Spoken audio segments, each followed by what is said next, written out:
Welcome back to the most unprofessional sports channel on YouTube. Welcome back to Swivel Chair Sports. I'm your host, Zach Zuckerberg Merkel, here with my co-host today, Aaron and Joe. Go ahead and say hi, guys. Hi. If you like our content, be sure to like and subscribe and leave a comment and let us know what you think. But other than that, let's go ahead and get into it. So in this video, we'll be doing the first half of our final mock draft before the 2024 NFL draft gets underway this Thursday. Speaking of which, we will be streaming that first round only this Thursday at 7 p.m. Central right here on this channel. So if you want to come watch it with us, come by. But in this video, we'll be doing the first 16 picks of our final mock draft. And then in the video that comes out tomorrow, we'll have our 16 through or 17 through 32 picks for the first round. This video and the next one, me and Aaron will each be doing our own mock drafts, with Joe kind of being, the middleman, tiebreaker, voice of reason of sorts. While Because we, we are not reasonable. yeah, because we are just awful at this and we needed someone to save us. So, without further ado, after this long-winded intro, let's go ahead and get underway. All right, here we got my draft board and Aaron's draft board. Right now they look the exact same because we haven't started yet. But go ahead and get started. And Aaron, you can go ahead and lead us off. Who do you think the Bears are taking first overall this year? It's a mystery, I know. I know this is probably a shocker. I think the Bears take Spencer Rattler, number 1, out of South Carolina. All right, there he is. No, Caleb Williams. I think it's fairly clear at this point that that's who they want. Yeah, we just had a video come out earlier this week where Caleb Williams seems like the next Patrick Mahomes, some people are saying, at least, Aaron included, apparently. And the dude's special. Oh, go watch the video for the full explanation. Yeah, go watch the video for the full context. Or you could just believe me, but please go watch the video.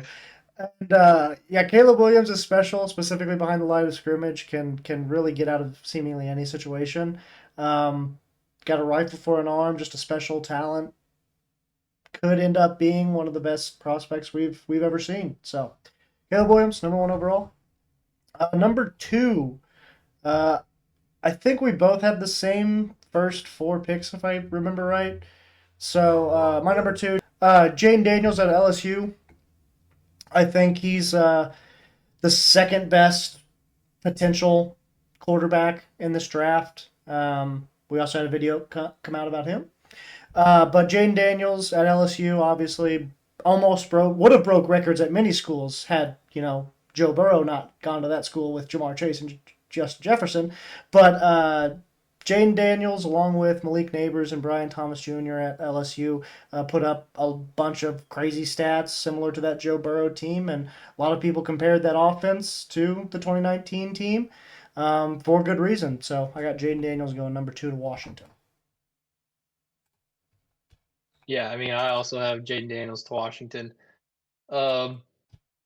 I wouldn't necessarily compare that, Joe Burrow-led team to this Jayden Daniels-led team.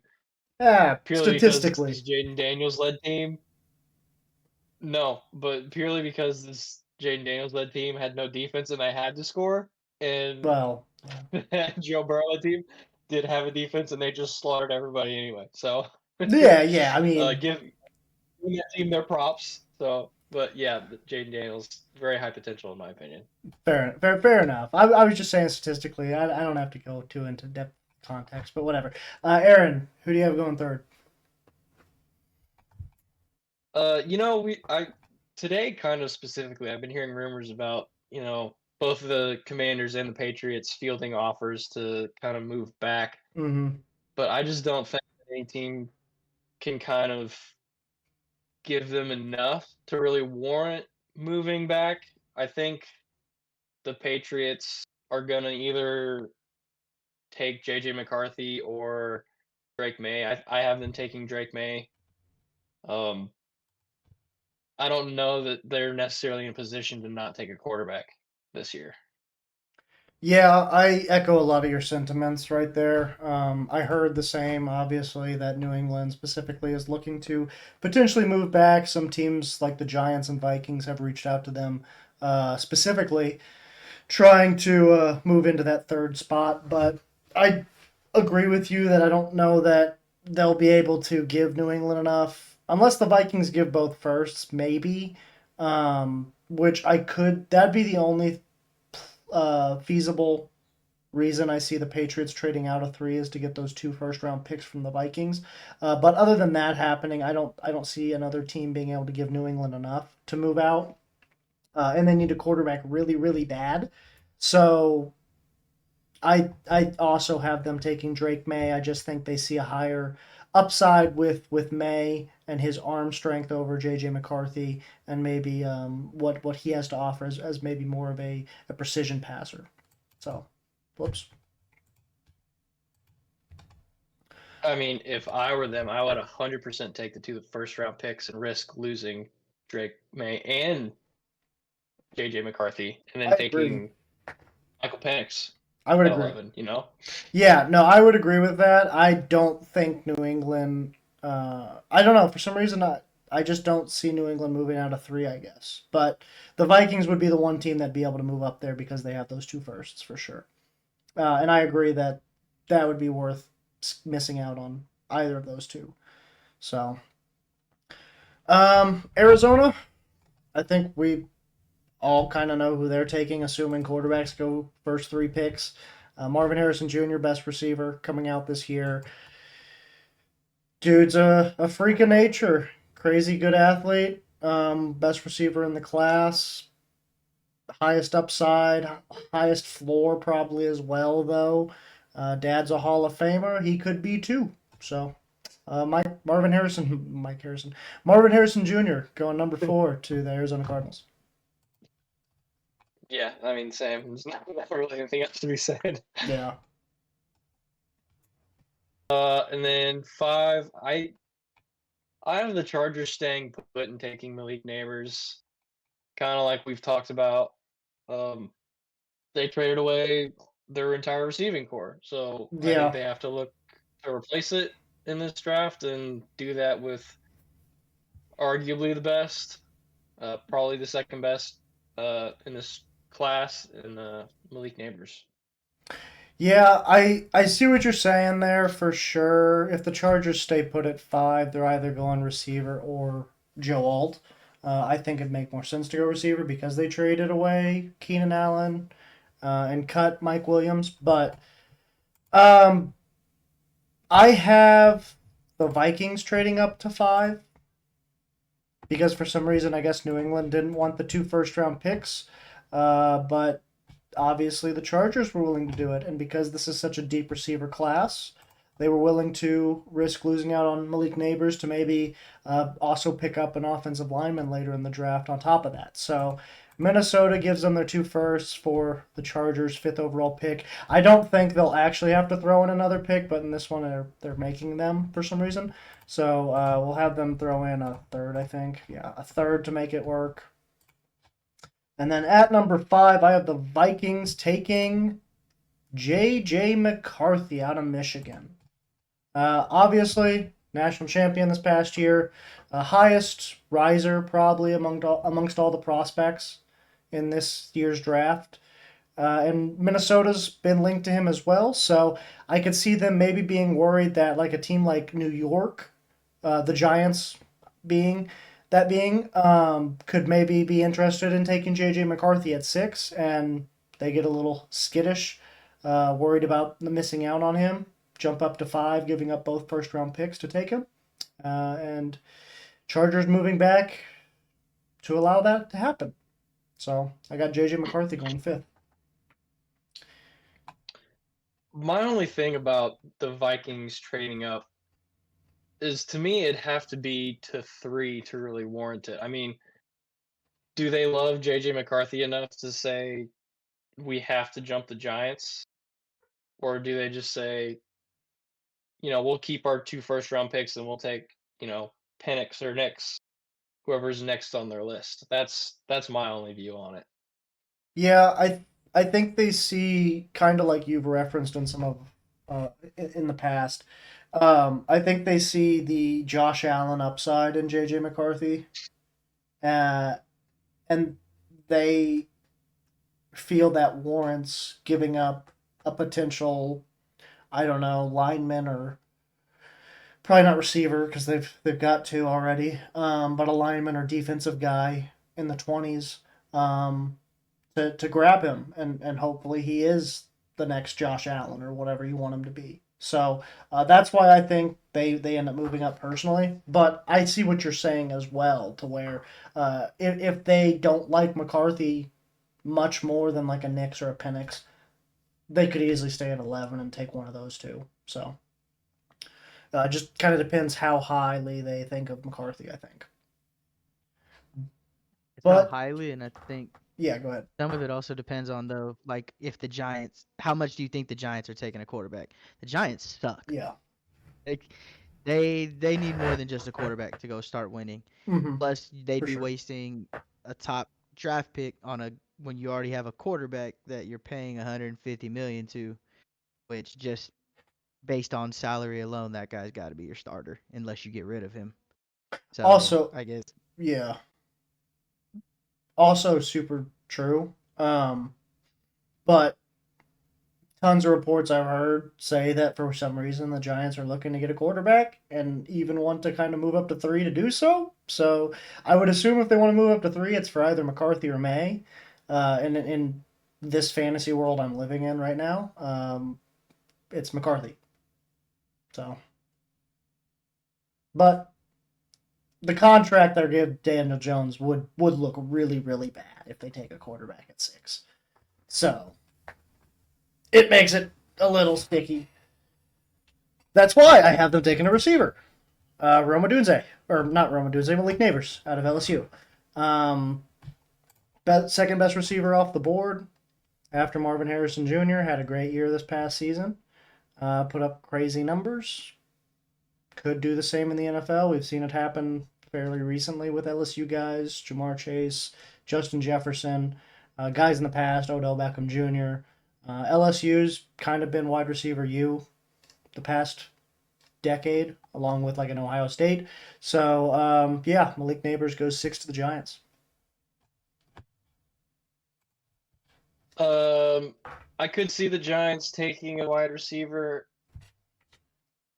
I think they've got a decent enough wide receiver room. I mean, I think a lot of it lands on the quarterback. I don't know that getting a great receiver really fixes kind of their issues.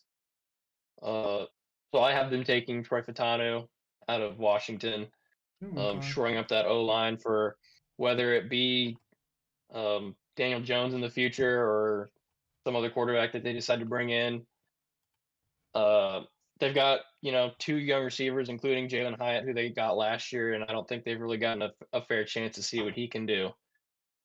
So I think maybe they look to kind of improve their team elsewhere, see what they've got at that skill position level.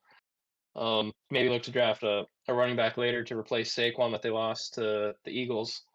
Um, yeah, I don't know that a wide receiver fixes all their problems at this point. That's fair. As far as tackles go, what had you going Fatanu over Alt? It was purely because that they were struggling at interior line, like Okay. center and guard. They did bring in a couple of guards, um, but I think that maybe they look to. I mean, Fatanu can play either guard or Right. tackle, so looking to get a young, versatile guy that can kind of fit in wherever he's needed most. That makes sense.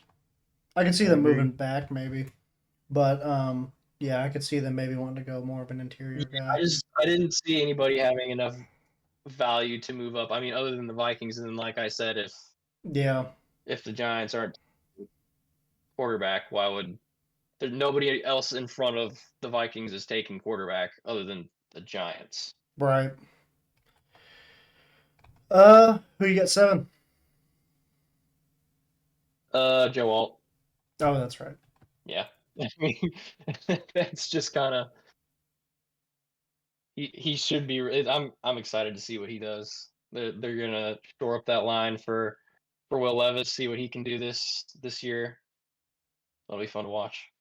Yeah, I mean, anybody who watches knows how much I love Will Levis. Mayo You Man.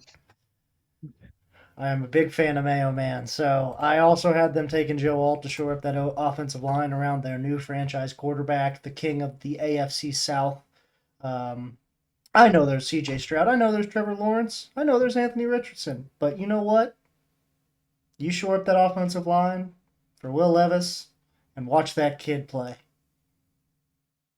Or not. Watch I him don't. just Yeah. chuck up jump balls to Yeah. D Hop and Calvin Ridley, Yeah. A bunch of jump balls to D Hop, and Calvin not have any Ridley. semblance of a Some- run game because they so- got rid of King Henry. Yep. Some hospital balls here and there. Pretty sure he's good at those. So yeah, go Tennessee, baby. Go Tennessee. I don't know what made me hop on the Will Levis train, but here we are. And then I picked Your 8. fantasy, he was on your fantasy team. Oh, that's right. Yeah, I picked him up to save my Yep, fantasy season. That's it. And he failed me. At pick 8, I had the Falcons still taking Dallas Turner. I saw one mock draft that had him taking Byron Murphy. So I think it really depends on if they want more of an interior defensive line presence or an edge rusher. In this case, I had them taking edge rusher Dallas Turner. But who'd you have?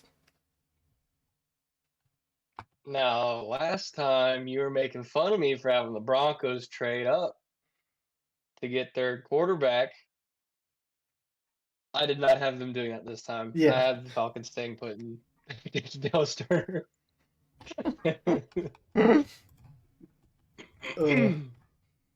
Yeah, although I have heard that maybe the Broncos want to move up for a quarterback, and geez, if Bo Nix goes top 10, I will eat my words and laugh at Denver fans. Only hold up at this point is I think Bo Nix will be there early enough in the second round for them to be able to move up and get him if they want him. Yeah, And they just brought in Zach Wilson, which is interesting. We'll talk about that in another video this which is week. interesting.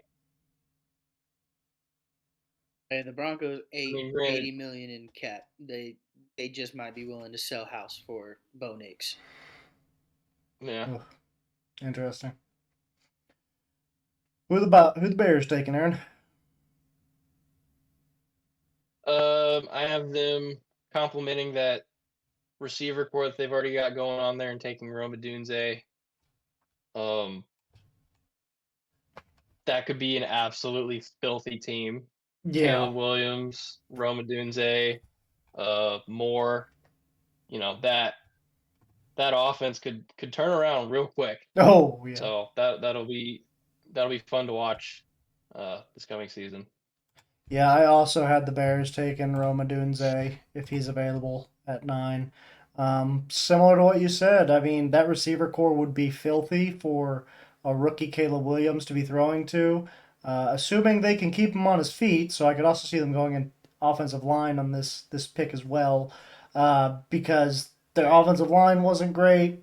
And if Caleb Williams is running for his life back there, similar to USC, he might put up some. Oh, was it USC? Exactly, yes, at USC, where he puts up some flashy plays, some really good stats, and but they don't win a lot. Let's So hope he doesn't get knocked out in his first season like Tua. yeah, that'd be nice. Hey, they'll have a hell of a highlight reel, I'll tell you that. Yeah, they will. Yeah. At pick 10, I got the Jets taking Brock Bowers. Still. There's been some reports saying that they're definitely taking Bowers. There's been some reports saying that they're definitely not taking Bowers. But in this world that I live in, they take Brock Bowers because Aaron Rodgers told them so. And that's about it, because Aaron Rodgers told them so. Because they told me to. Yeah, I've got the Jets taking Brock Bowers as well. Not only will he be a good fit with Rodgers next season and presumably the season after, but for whatever their quarterback situation is after Rodgers, I think he's going to be a very solid kind of dual threat run blocking, and catching tight end. So I think he's a solid pick for where they are in the draft. Yeah, tight ends I have. think it's either going to be Bowers or a receiver. Yeah, I think I they're agree. getting a pass catcher though, just to add a third weapon to that. I mean, I'm with Burke partially. I think it's whoever Aaron Rodgers says he wants. He says he wants Bowers, they're getting Bowers. If he says he wants Xavier Worthy or Brian Thomas Jr., they're getting Brian Thomas Jr. I was talking with Burke last week. I said, how funny would it be if they took a quarterback? They don't like that. They don't get nothing they need. They don't get nothing they need. Yeah.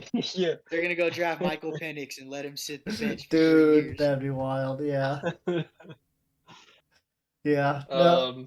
Yeah, and then I kind of had the Vikings staying put at 11 and taking McCarthy there. I mean, with all the reports saying that McCarthy's moving up to top 5, possibly top 3, maybe number 2 now, his odds shot back up to like plus 800 for second overall.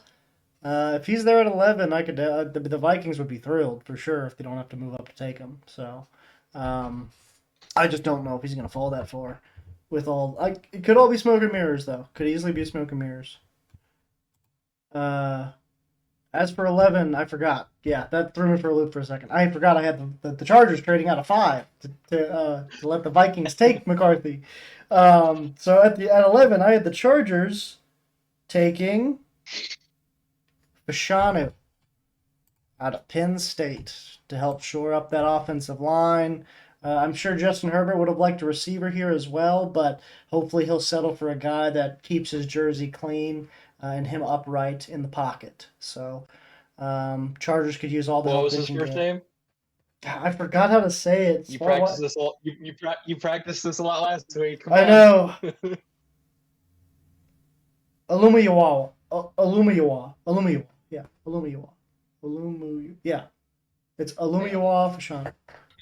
Or Fashanu. But at 12, after I hopefully didn't butcher his name, I have the Broncos staying put and worried that they're not going to be able to move back and still get him. Take Bo Nix out of Oregon to join their absolutely stacked quarterback room of Jarrett Stidham, Zach Wilson, and Ben DiNucci. I don't know who's getting cut out of those 4, but they're definitely going to be a starter somewhere else, that's for sure. So Broncos shore up that offense, get their new franchise guy, Bo Nix, at 12.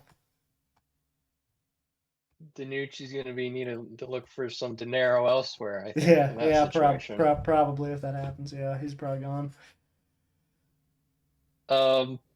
I have Denver trading back, Mm. and I have them trading back for Cincinnati to move up.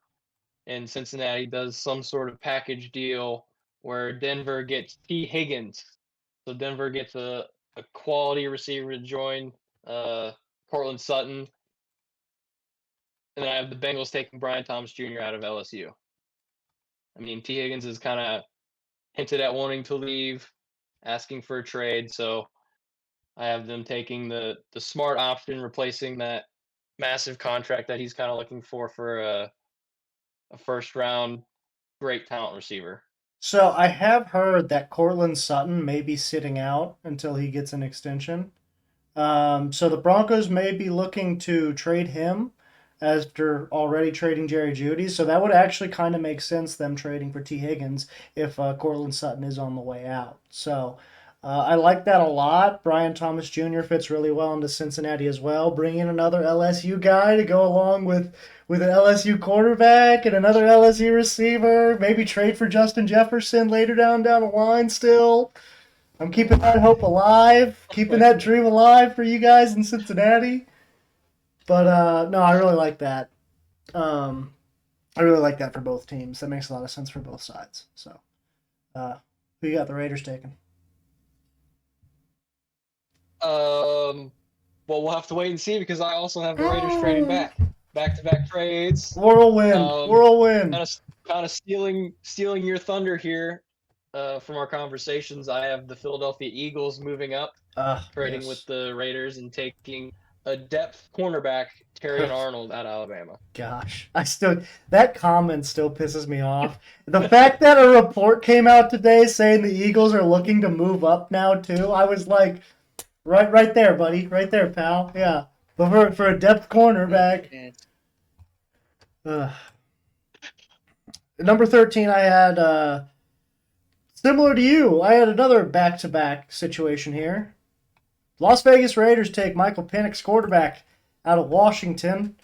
The silver do-rag is going to look so fucking sick in Las Vegas. Michael Penix Jr. is going to tear up the AFC West, not including the Chiefs, of course. But he's going to look really good in black and silver, as much as I hate to say that. And he's going to be the future face of the Las Vegas Raiders going forward. So, that sucks. Sucks for us. Yeah. But at 14, I had the New Orleans Saints taking Fuaga out of Oregon State to help shore up that offensive line around Derek Carr, who can't seem to stay off the turf these days. The dude loves getting sacked, loves getting hit. So hopefully if they can bring in somebody to protect that poor man, he can actually find some sort of success down there in NOLA alongside Chris Olave and Alvin Kamara. So I had them taking offensive tackle Talise Fuaga out of Oregon State. I also have the Saints taking a tackle. I have them taking Lumiwa Fashanu Oh, yeah. because he was still there. Yeah, anything to keep Derek Carr on the field. Obviously, they struggled a lot with his kind of injuries last year. So anything to improve that O-line is a positive for them. And then I have the Colts staying put and taking Quinion Mitchell, the cornerback out of Toledo. Again, looking to add to that kind of stacked defense. They're kind of set on offense. They might go O-line, but they don't need running back. They really don't need receiver. They've got their franchise guy, presumably. So stacking that defense up as best they can while they've got a young quarterback on a rookie contract. Yeah. So I'm actually kind of glad we ended up splitting this up halfway down for the videos because I had some a little bit of a battle here at 15 and 16, where the Colts just beat out the Philadelphia Eagles, get their guy Terrion Arnold out of Alabama to be their new franchise guy in the secondary.